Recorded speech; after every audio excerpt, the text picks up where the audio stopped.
Mbote batata ba mama bandeko boye imalamu na émission na biso ensemble parlons-en. Ensemble parlons-en ezali moko ya bémission ezali kopesa biso mayele bwanya ezali kozongisa biso na kati na nzela. En tout cas ensemble parlons-en eza émission polémique te na oyo yo yebi ko se connecter pour la première fois na chaîne na biso Angel Music Officiel TV.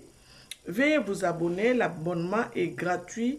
Surtout aimez l'émission et partagez l'émission pour motono so ayeba ko yeba oyo biso tuza kolobela na kati na émission na biso ensemble parlons-en. Ezali ngai wa bino ndeko na bino Angel Miezi nde na ekolobela bino lelo na elingi na lobela bino na makambo etali santé bandeko. Soko za na santé te atoza na ba millions oko jour na ba millions angote. Santé est très important pour oyebako vivre na kati na mokili oyo. Bandeko yambo yanga na banda émission nalingi na yo kisabino élément moko natali sabino élément oyo ko tinda biso to évoluer na kati ya émission na biso ya lelo po to lingi to lobela santé.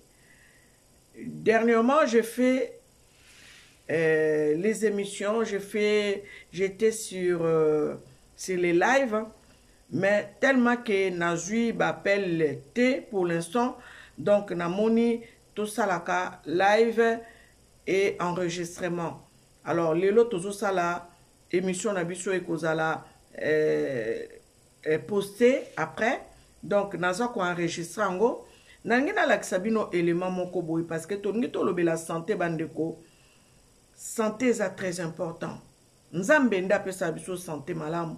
Nzambe nda batela biso memutu oyo nzamba sali ayeko sala ete moto akoma kokoma na ba makambo mususu na kati ya nzoto na ye ndenge nzamba kelela biso na biloko biso to sengeli tolia tellement to salela ka ndenge nzamba lingela to salela te yango bomoni to koma na ba maladi belé na ba nzoto. Mais na kotiela bino élément oyo bonga na oyeba ko commenter na koyeba ko commenter pe na koyeba ko pesa bino témoignage oyo ngai makambo nzambe atalisaki ngai nzoto ya mutu ezali nini ezali neti nini nzoto ya mutu esengaka pe entretien yango bomoni ntango tozali bana mike bapara babanaye kotongola biso mpo balongola basalite na kati ya nzoto na biso parce que basalite soki eza na nzoto na biso epesaka pe maladi na nzoto. Yambo ya ngai na continuer, je vais juste faire un résumé en français pour ceux qui ne comprennent pas les lingala. Je disais ceci: nous devons avoir une bonne santé, une santé de fer, parce que si vous n'avez pas une bonne santé, même si vous avez des millions, vous n'allez pas jouir de ces millions que vous avez dans vos comptes en banque. La santé est très importante parce que la santé nous permet à tout faire. Mais si tu n'as pas une bonne santé, tu vas devenir handicapé d'une manière ou d'une autre. Donc, je vais vous faire écouter un élément de cette dame qui s'appelle Irène Grosjean, qui est décédée, ça fait pas longtemps, et il y a beaucoup de soupçons par rapport à son décès parce qu'elle a fait un accident de voiture. Nous ne savons même pas pourquoi. Peut-être qu'elle a été assassinée en maquillant ses crimes par un accident de voiture. Nous avons vu beaucoup de gens qui défendaient les bonnes causes et qui sont partis comme ça, comme les Omotunde, les gens qui disent la vérité, qui peuvent bloquer les entreprises des capitalistes ne sont pas les bienvenus dans ce monde. Et nous voulons vous faire voir un élément et nous allons continuer à faire notre émission. Bandeko bolandanga bien abokebi parce que le loto yekolobi la santé. Pour biso tozara soki makambo ezangi tina yango totalaka mingi.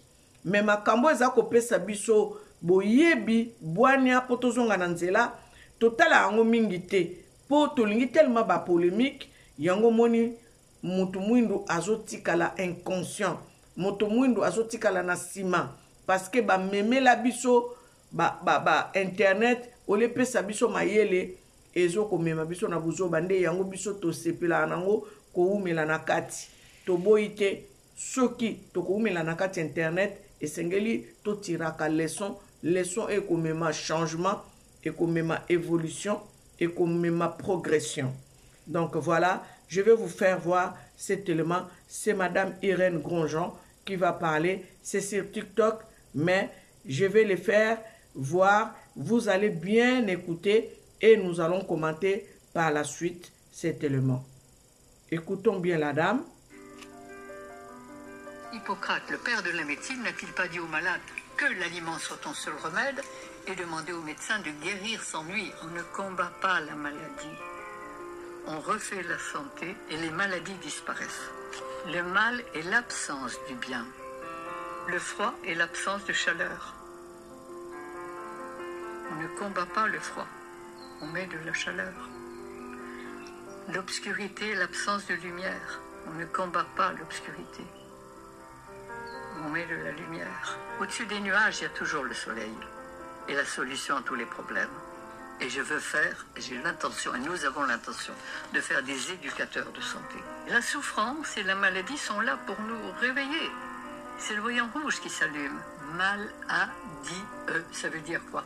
Ça veut dire que quand notre corps crie au secours, quand il est en état de souffrance, c'est qu'il veut se libérer, c'est qu'il veut expulser, éliminer des résidus qu'une nourriture qui n'est pas faite pour lui a inculqué par donner à notre corps le carburant que son constructeur avait prévu pour son système digestif. Écoutez bien. On nous a dit qu'on descendait du singe, des gorilles et des chimpanzés. Ils ont exactement le même système digestif que nous.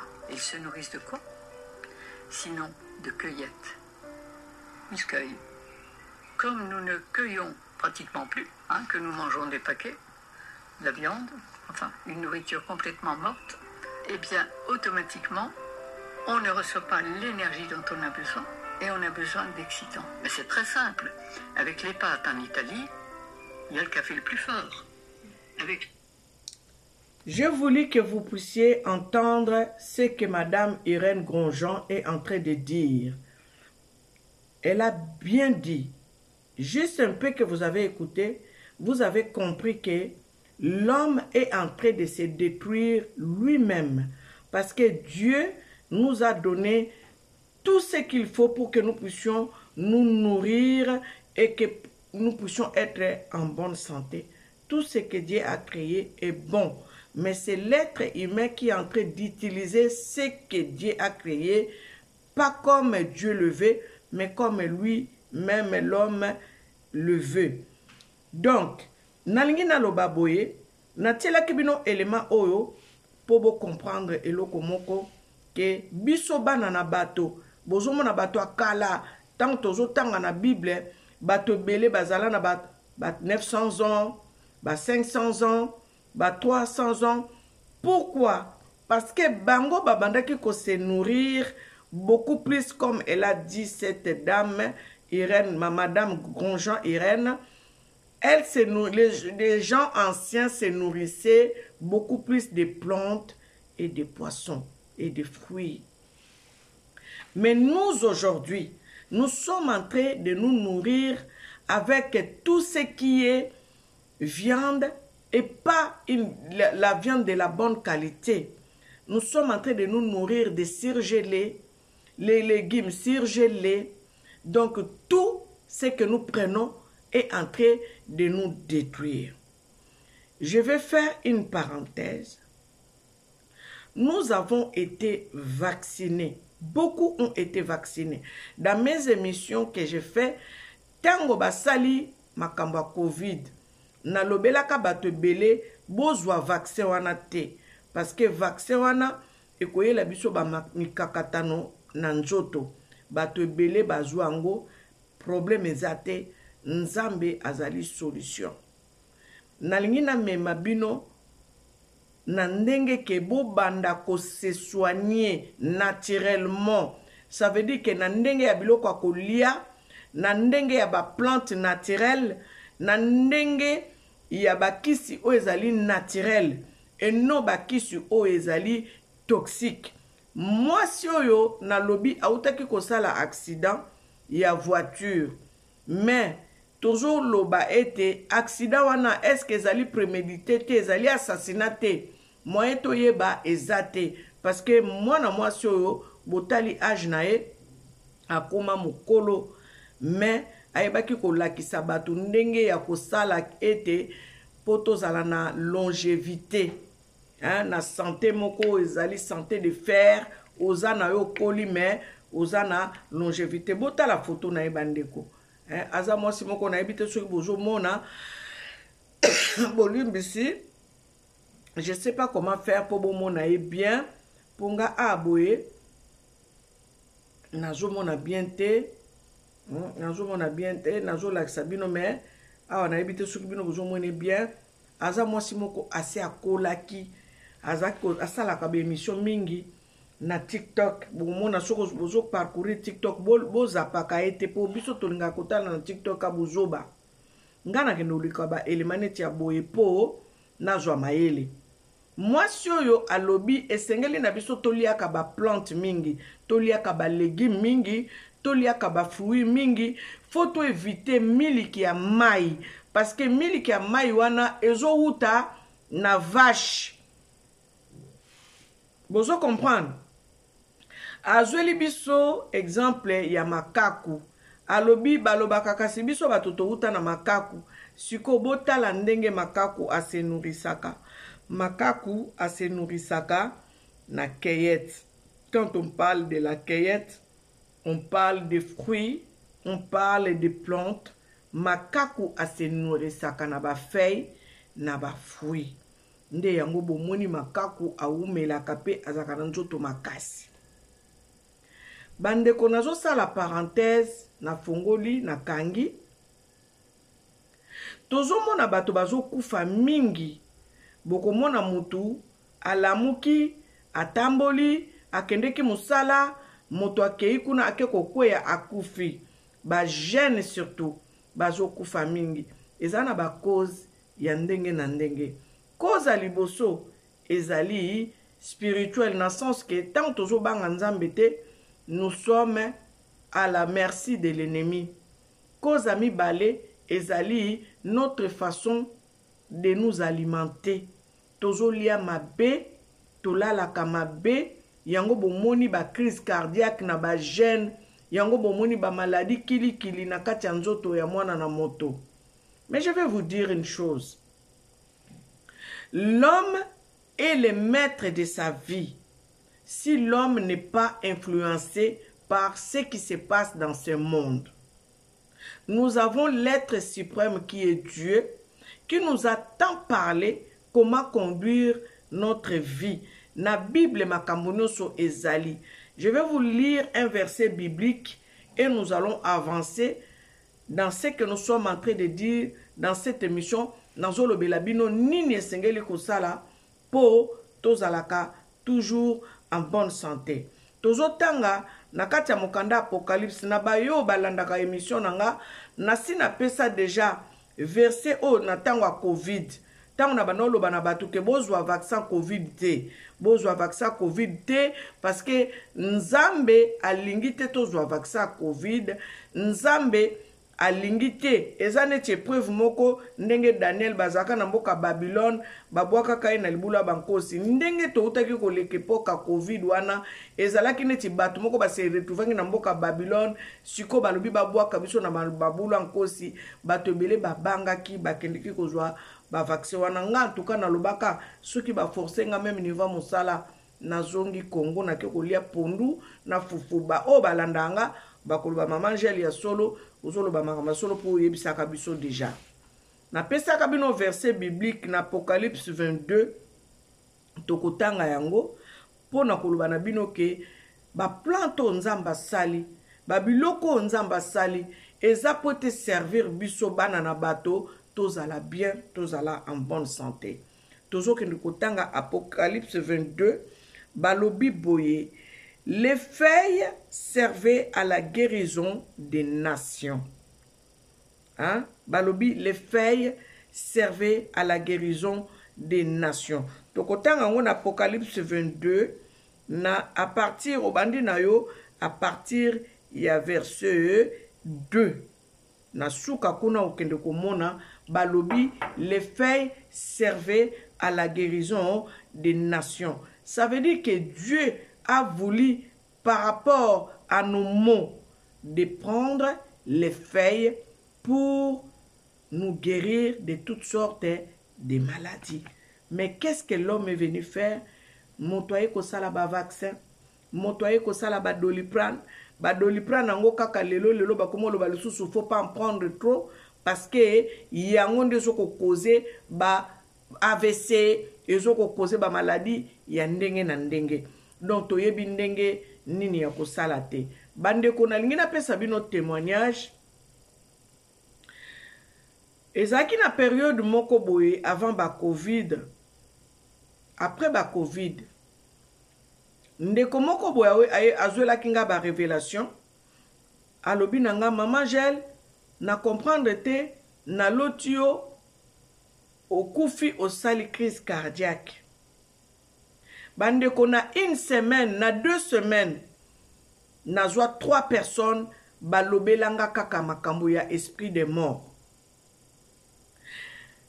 Moko alobi na ngai alotinga na kufi.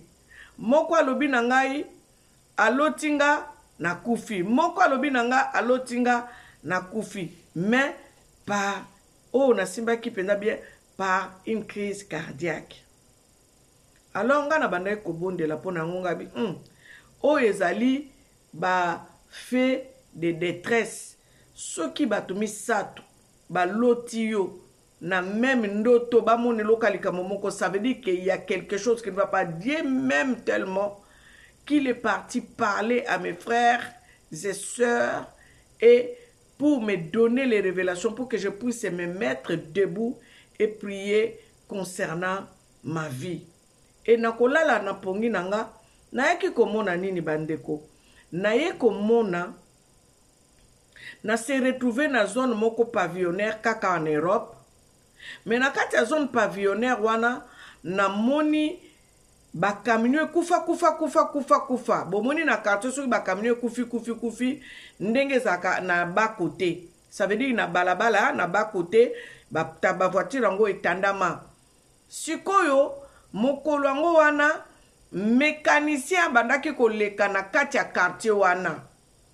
Ngai sikoyo c'est comme si na yebaki ke mécanicien koleka na quartier wana voiture nga na kumbaka na moni yango na pente moko na pente ya balabala o mécanicien bandaki koleka na pente wana epi na koyebisa bino un jour mécanicien wana ezaki nani.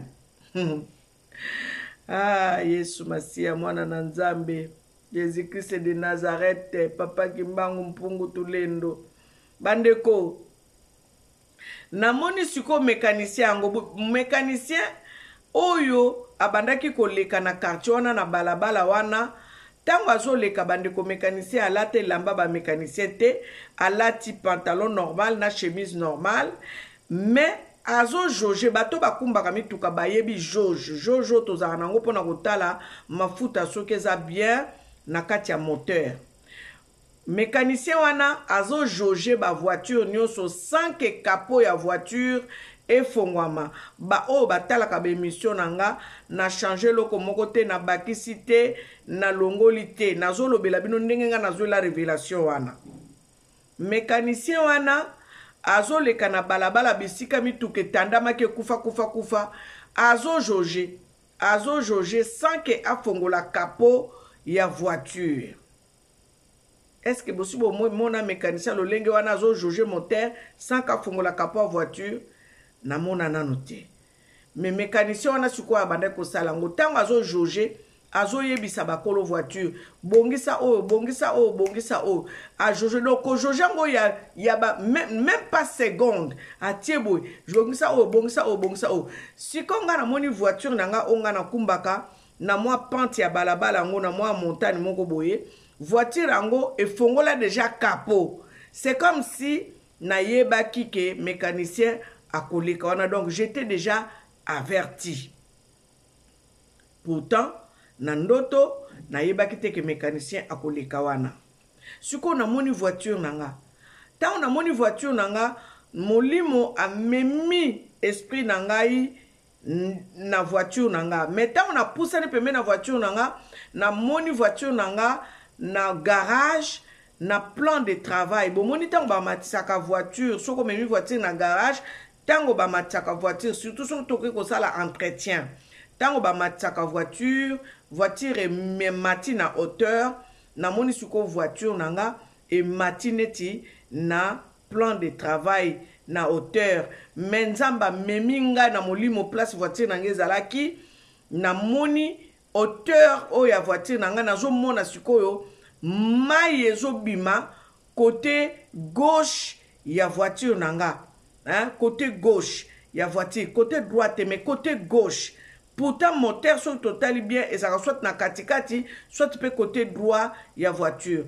Mais ngai na moni sikoyo mai ezobima côté gauche et na moni loboko sikoyo eye e kangi net interpréter a mwinda pona kotika mai et tika ko jair parce que mai wana ndenge bandaki ko bimela eza lokola tio momoni tio soke toboki ndenge mai bimaka sans contrôle, ça veut dire que mai ezo bima penza ezo déborder.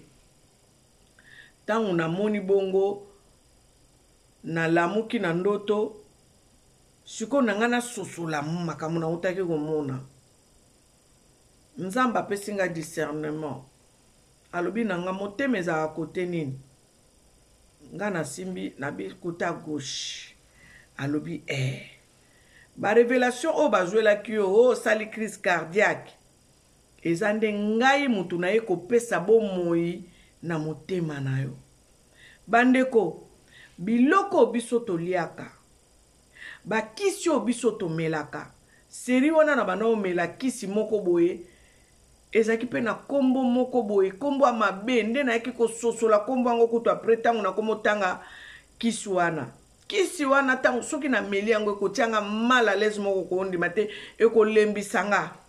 Donc bakisi mosusu ozomela yango olesalo bien ezo rendre encore plus malade. Yango wana faut tosala très attention biso ba mosusu soki nzambe te ne mawa tro. Soki nzamba yaki ko intervenir te ne mawa tro. Donc na zongi siko na thème émission nanga to sala attention na biloko toliaka na biloko tomelaka parce que avec les plantes Dieu a dit dans le livre d'Apocalypse 22 les feuilles servaient à la guérison des nations. Dieu nous a tout donné. Dieu nous a donné les plantes. Dieu nous a donné les fruits.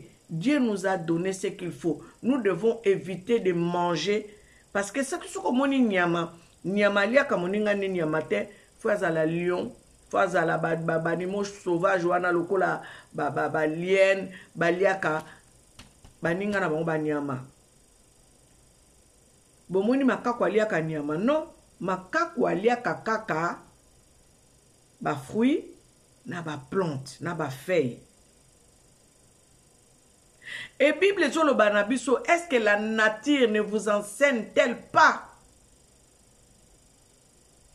To sala attention na biloko kolia bandeko batu bakomi kaka o asalaki crise cardiaque o asalaki boy azongisaki boy alimentation eza malamu te to bongisa alimentation et puis to sala entretien parce que ngai na révélation wana onga na zwaki na monaki mutuka ezalaki na garage pe basala yango entretien. Donc Dieu a voulu me parler que ma voiture que je conduis représentait ma vie à moi. Nzoto esengaka entretien. Esengeli na biso to salaka entretien. Yango bomoni ba parents na biso, ba maman na biso, ba bandaka kotongo la biso tango tozaka bana mike, soki amoni osali fièvre akoloba nini? Ah boy libumu na yo eza salite. Boyeba to bosana te. Boye libumu eza salite yango wana ozosala ba fièvre omona batongoli yo lumba autant ko sala ba sel omona pe fièvre ekei. Donc nous devons entretenir même notre flore intestinale. Alors, la solution, c'est quoi? Moi, j'ai découvert une chose qui est naturelle, qui est aloe vera. Bomoni, aloe vera oyo, bah comment on peut na Bible? Je vous amènerai prochainement les versets qui parlent de l'aloe vera. Bah ben yango aloes na Bible, eza aloe vera. Aloe vera et natangwa kala bakoko na biso babandaki ko soigner nango, babandaki ko faire cicatriser ba plaie. Et je fais l'expérience, j'ai acheté une feuille d'aloe vera. Bien aimé, j'ai coupé la feuille d'aloe vera. Quelques jours après, la feuille s'est refermée.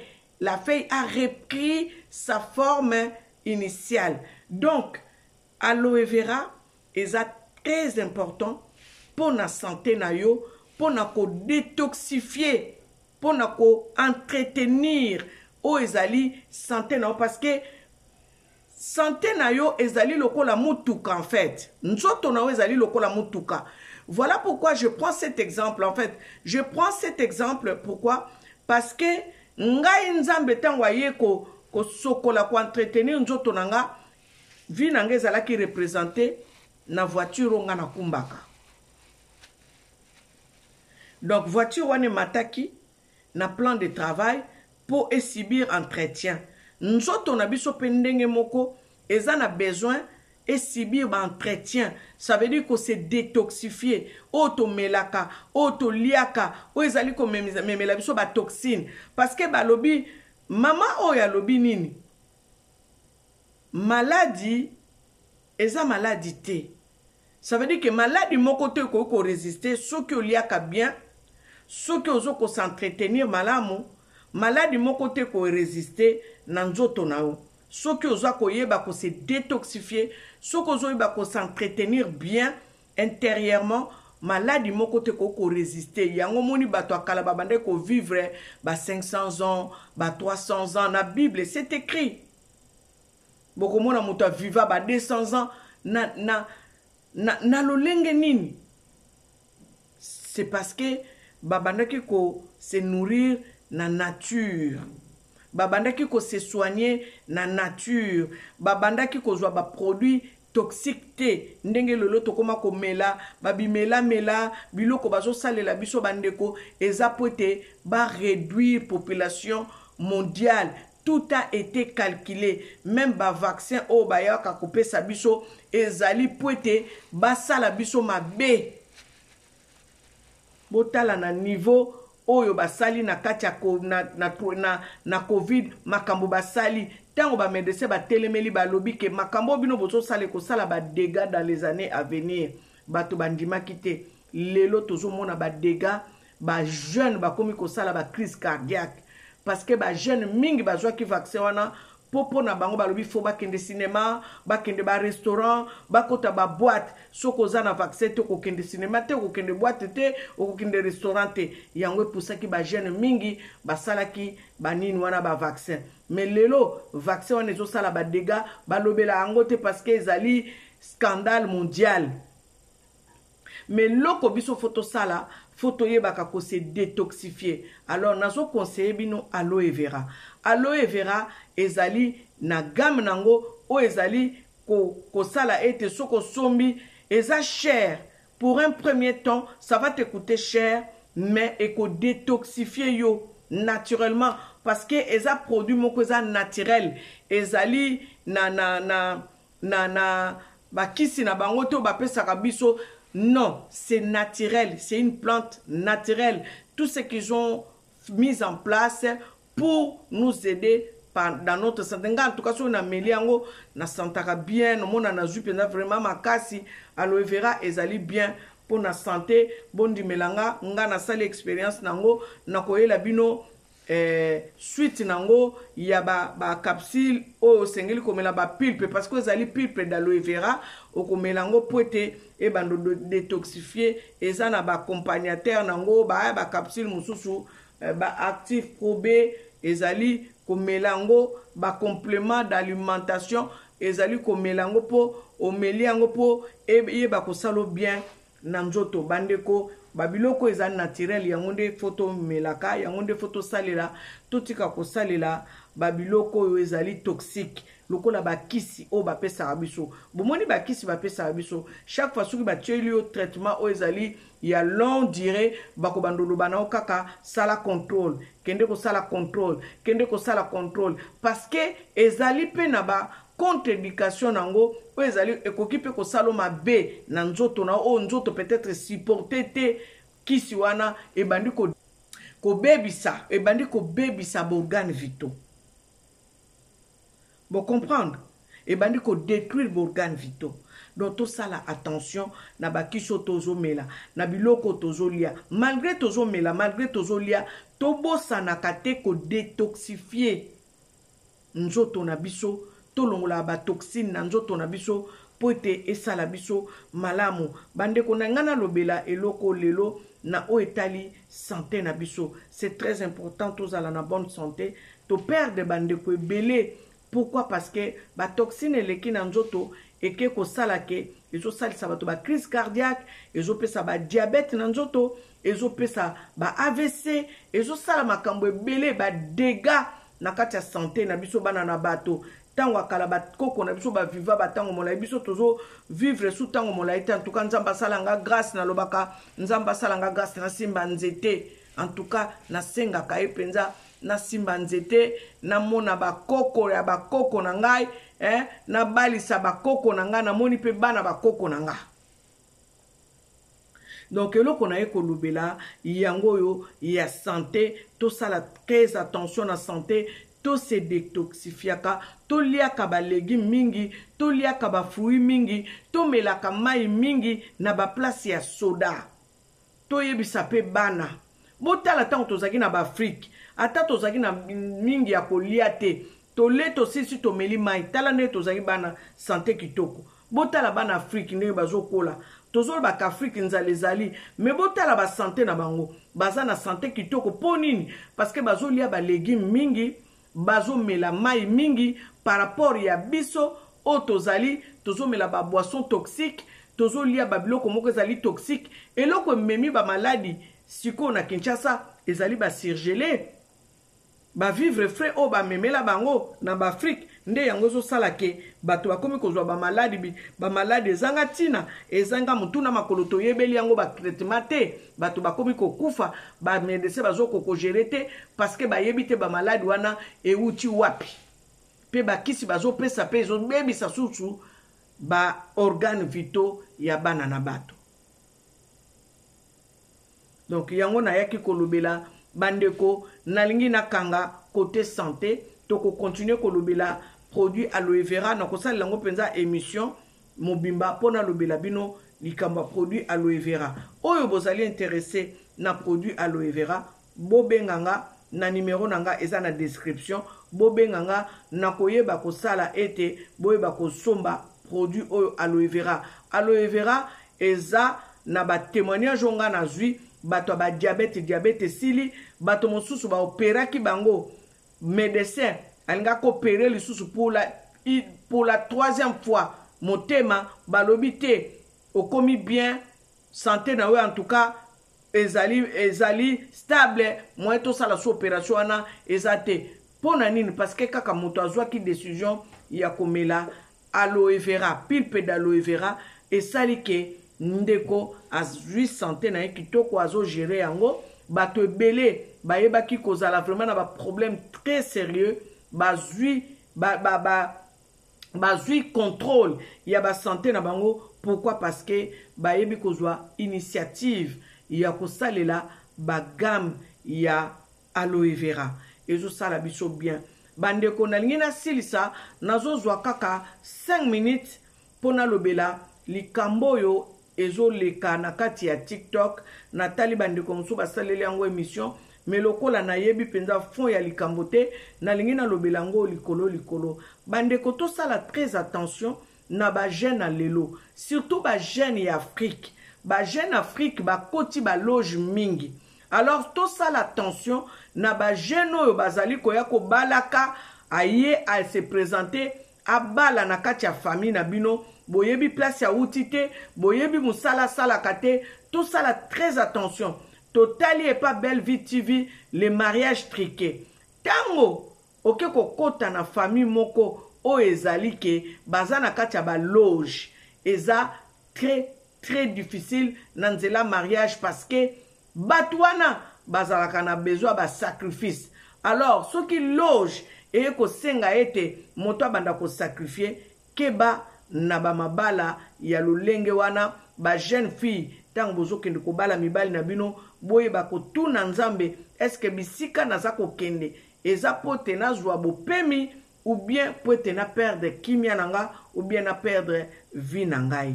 Bandeko tout ça la très attention eza ba makambo zo sala pasi jeune femme aucho bala même pas une semaine hein akenanda kwa libala ba retrouver morte na kati anda kuna libala.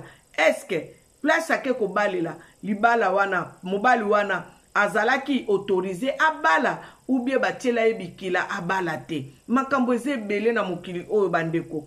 Est-ce que bisika kendeki ko balela mobali wana asambelaka solo po toyebite batu mususu omona pe a sacrifier mwasi tomoni yango na ba théâtre bandeko tomoni yango batu bazobeta ba masolo ba théâtre mususu bozwa kango ka ba théâtre te ezali ba enseignement o ba pesa biso ete ya biso pe peut-être na ba église ba théâtre biso yango te mena ba kati ba théâtre tozozwa ba mate ya neti na Belle Vie TV ayebaki kotia mariage triqué. Donc tout ça là très attention na bana o balingi ba s'engager na mabala to yeba bisika nini mwana zo kende ko bala.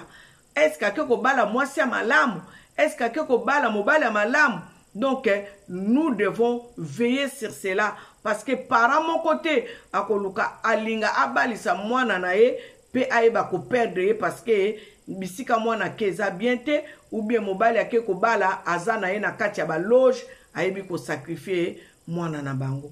Donc na beti mingi côté c'était côté mobali pourquoi parce que mibali mingi nde bazana na ba makamwana parce que nandimi na ngate ke mwasi ake ko bala mobali ale mwasi baza mingi te en tout cas ya kotanga ya koluka mwasi ake ko sacrifier mobali non mingi zaka mibali bakende kokota ba loge ba komo sacrifier basi na bango. Faut tout ça très attention. Donc voilà et lo konangana lobela lelo yangwana côté santé surtout na côté kopé sa toli na bana basa la attention na lolenge oyo baza kotambola na sena moy oyo. Donc voilà, Madame Irène Grosjean est partie, elle est décédée suite à un accident de la voiture. To yebite ceux qui basale baje basala coliche parce que coliche pétant comme qui ko dénoncer bango ba opéra ka bongo bato akoto bato ba soloka ba opéra ka bango so ba moni ko komo gêner bango ba koluka ka ko crise cardiaque o ase noyaki o ase suicidaki bango bazala bongo mode opératoire na bango yangwana. Donc faut tout ça la très attention yango moni na lobi mingi émission oyo na lingala toliaka légumes mingi toliaka ba fruits mingi tomelaka mai mingi na place ya ba soda ba soda donc ba soda ba coca ba fanta ba boisson cacao ezali sucré tout ça là vraiment c'est vrai to koko zwango mais pas tout le temps tomela mai mingi ndeza bien pour la santé tala ba to komi kokola to komi mikolo faut to milengela même bana même biso to milengela to yeba ko gérer la santé na biso. La santé c'est très important d'avoir une santé de fer, d'avoir une bonne santé, c'est très important. Donc voilà. Et là qu'on a ngina lobela yangwana santé na biso tout ça la très attention. Aloe vera pour vous qui voulez avoir l'aloe vera, le pulpe d'aloe vera, mon numéro est là. Contactez-moi, nous aurons une conférence qui va s'organiser ici chez moi. Donc, on fera un programme et pour ceux qui veulent participer à cette conférence, comme ça, Balak Sabino, Mundela Koyawa, Atali Sabino, qu'est-ce que l'aloe vera, bien fait nango ezali nini, parce que ndenge tolia kabandeko, bomoni ndenge tolia ka intestin na biso, ba maladie mingi, tout ce que nous avons comme maladie, balobi, départ nango ezalaka intestin. parce que intestin na biso michopo na biso ezoko encaisser biloko salite pe biloko na tango tolia kango ekendeke ko pola na libumu na biso yango bomoni tango tokendeke toilette ba sel na biso ezala kaka solo.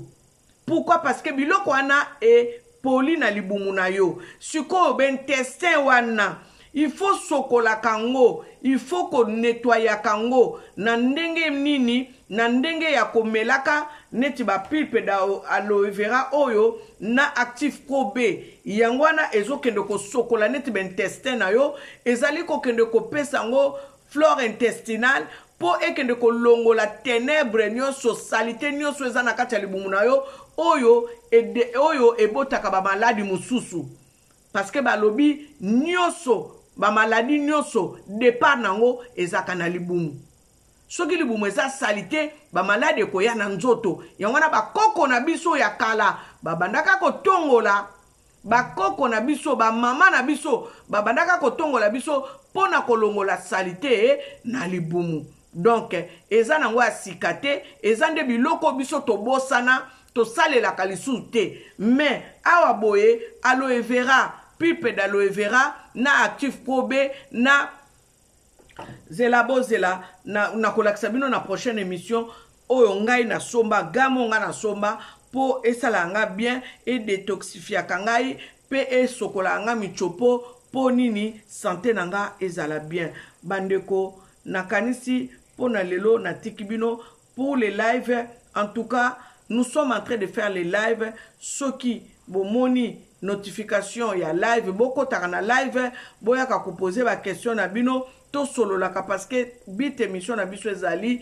to solo ka biso nyonso yango to benga ngo ensemble parlons-en. Donc toza na sujet moko biso nyonso to lobeli yango et ko sala bien pour te faire avancer émission na biso lelo to linga to lobela santé. J'espère que boyoki Matea toli onga na pesibino pe boyoki mama oyo ndenga lobi moto azali na besoin ya ko se nourrir na n'importe quoi te posa la na santé ya kitoko foye baka ko nourrir nzoto na ona ba feuille na ba fruits comme azoli biso exemple ya singe a se nourrisaka na cueillette. Donc alobi soki bato baloba ke to ute pa makaku soki makaku aliaka nyama te pona nini biso bato kasi toliaka biloko wana nyonso parce que organisme makako eza kaka neti ya biso bato. Donc voilà eloko na ngana loba yango wana pona mokolo lelo. En tout cas merci na bino ba abonné na biso ya Angel Mies TV officiel TV Angel Mies officiel TV na bino bato boza abonné te na chaîne na biso bo s'abonner a biso to finga te to loba ka makambo ezozongisa biso na kati na nzela awa biso tolobelaka makambo yo ezali kopesa biso bwanya nde but ya émission na biso sans polémique tolobaka topusaka coup de gueule c'est normal parce que toza bato esengeli toloba dans lobi lisusu émission na biso eza église te émission na biso ezali te bato abo non awa ezali ensemble na lobi ensemble parlons-en. Tokolobela makambo nyonso tokolobela makambo ezoleka na mboka na biso tokolobela makambo ezoleka na mokili tokolobela makambo ezoleka na kati ya bomo ya ba frères et sœurs na biso tokolobela makambo nyonso. Donc toponaka te en tout cas wana ba sujet ya polémique nde en tout cas wana nde nakotaka penza mingi te mais o ezali ke tozwa mayele tozwa conscience tozonga na nzela surtout o etali mboka en tout cas wana na yaka na lubaka penza parce que nous devons être des patriotes, des bons patriotes, les gens qui aiment beaucoup leur nation. En aimant notre nation, c'est comme ça que nous allons élever la nation plus haut. Totika babilo ko zangatina ya kufrene mboka, kufrene baimboka et amalamute. Donc voilà, Maman Angel Miezi est là pour vous. Aujourd'hui, je vais m'arrêter par ici et nous allons continuer notre émission demain. C'est vrai que je ne fais pas des émissions tout le temps, comprenez-moi, je travaille, j'ai beaucoup de choses à faire, je ne vais pas venir comme ça,